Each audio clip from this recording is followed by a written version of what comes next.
Davis Green, where we talk about issues that matter to the state, void of politics, fear, or favor.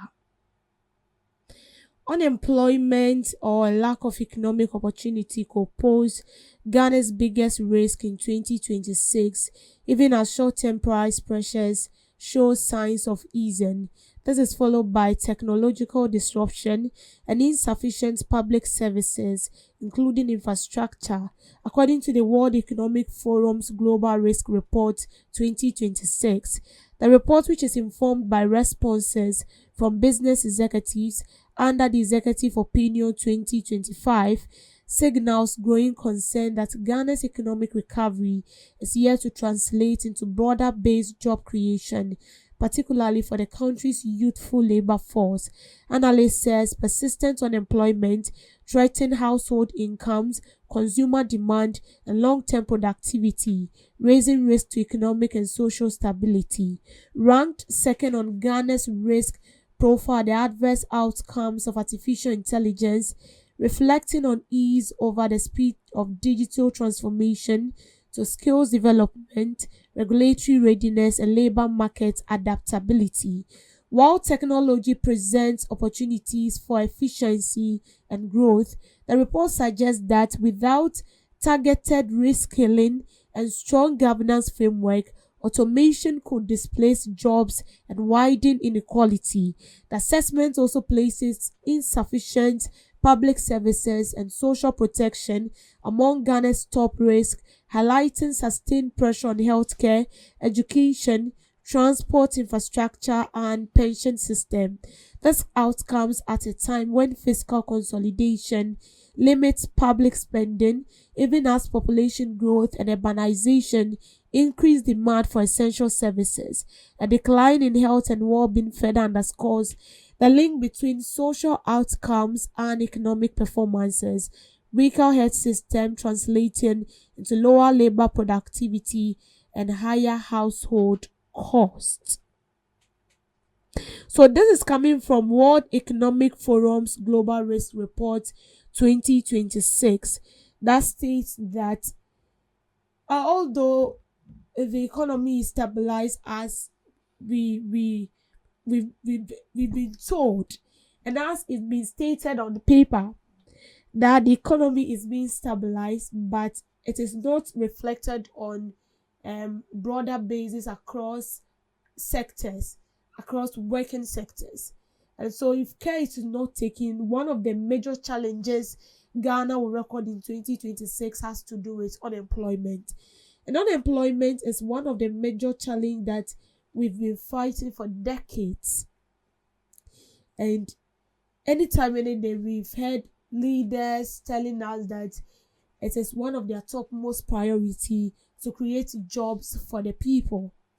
Now, they also stated that if we don't take time, AI will take majority of people's work, which is true, which I would say have even started, but not common in Ghana. But this is what they are stating. If we don't take care and we don't work against solving unemployment issues at the same time, when AI is dominating in the world, then it's going to worsen the situation. Because here lies the case where artificial intelligence is used for basically everything. Now, I've seen the videos where in some restaurants they don't need waiter and waitresses anymore. We have robots who have been set, okay, who have been set with this artificial intelligence. They work, they think, they reason, they do things as humans. The only thing they come to you, they communicate with you normal as humans. You choose what you want to buy on the menu, and then they come to serve you. We've seen all these videos. Now, what we are saying is that unemployment is something that needs to be solved in the country. You see, the data that we've been hearing day in, day out, I would say is not true. Some time ago, we've heard some leaders saying that they've created millions of jobs. Some also say they did that, they've done this. So if you're telling me that you've created millions of jobs, how then do we still struggle with unemployment issues in the country? You can't tell me that the same way you've been taking when the population was lesser or not amounting to 1 million on creating jobs should be the same way you are thinking now that the population is developing, or now that we people are giving birth, and so the population is increasing. So that is the same way that we have to think around it when it comes to job creation. Because trust me, we have a lot of people out there who are doing works or things that they don't have the passion to do, but they are doing it because there is no job. We have people going to school, graduating, and then there is no job. Just yesterday, I've heard one lecturer speaking, and then he said, "So, what is the essence of education?" He was asking a question. Now, what is the essence of education? Because education means you need to be educated, right? Basically, on a field you want to explore, and also learning things around it, and broadening your scope of knowledge. So what becomes of you after you are done and then there is nothing for you to do? Then what is the essence?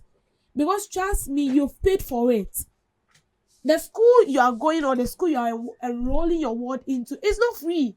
You paid for basically everything. For the teacher to come to class to teach you, you pay for it. You pay for it.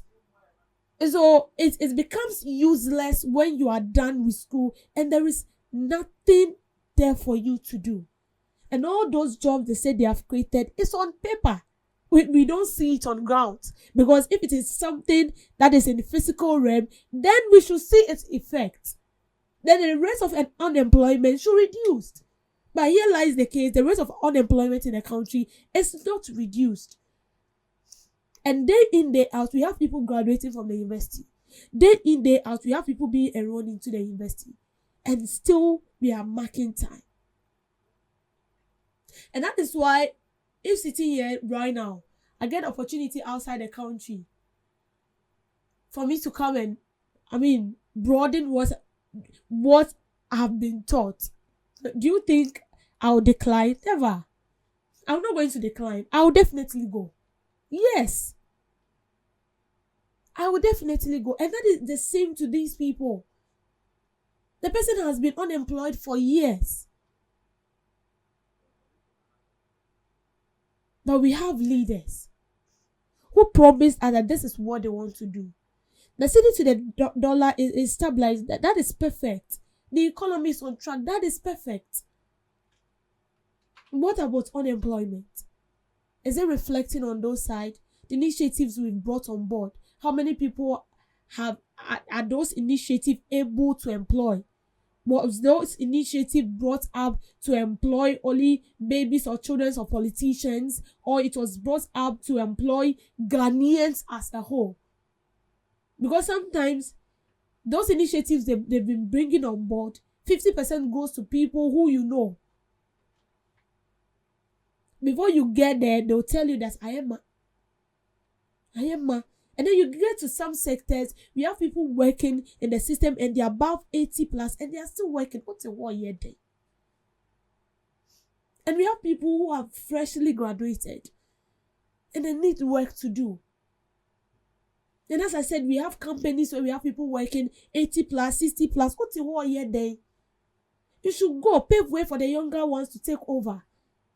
Let them also enjoy those incentives. Let them make good use of their life. Because I can boldly tell you that most of the youth out there, they are frustrated. They don't even know what to become of them. Seriously, they don't know what to become of them. And you see, sometimes when you get to the university, I've met a lot of colleagues in school where they'll tell you that, oh, I'm offering this course because with this course, I can easily get a job. I don't want to go and pursue courses where after completion, I'm not going. But let me be sincere to you, some of them are still in the house. And they are not employed. Even courses that are being regarded as courses that you can easily be employed on. We still have graduates that are sitting in the house and they are not being employed. So what is going on?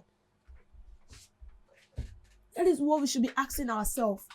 The fact that you come to read on paper that you've created jobs, you've done this, you've done that, and we still have people that are marking time, working in suits, on sun, in suits on sun, hot sun, from offices to offices, just to be employed. It's bad. I feel like where we've gotten to, we shouldn't be struggling with unemployment. Immediately you are done with school, ejuma wo hɔ. And this is going to ease pressure on the certain sectors. And the fact that we've even made certain sectors so cheap that everybody want to go into. Teacher, for example, nursing. If you like, let's go to the senior high school and then interview students and then ask them, what do you want to be? 50% will tell you they want to go to the teaching training. 50% will tell you that they want to go to the nursing training. And all these sectors are packed. They are choked. They are choked. And we are basically doing nothing about it. It's very, very sad. So if you have unemployment person in your house, you understand. But if you don't have them in your house, it is okay. We know what people are going through out there, and it's not something that we should take it slightly. We might not see it to be something very important, but this is what they are telling us. That if we don't take time, unemployment in 2026 will be worse than what we've seen in previous years. And I think this should be a wake-up call for the government, because it is one of its topmost priority to create jobs. And that is why he's bringing the 24-hour working day shift and all that, bringing in policies and all that. We just hope that these offers will reach the right people and not land in the hands of the wrong people. The most important thing is unemployment being solved. Thank you for making time with me on the Miss Girl.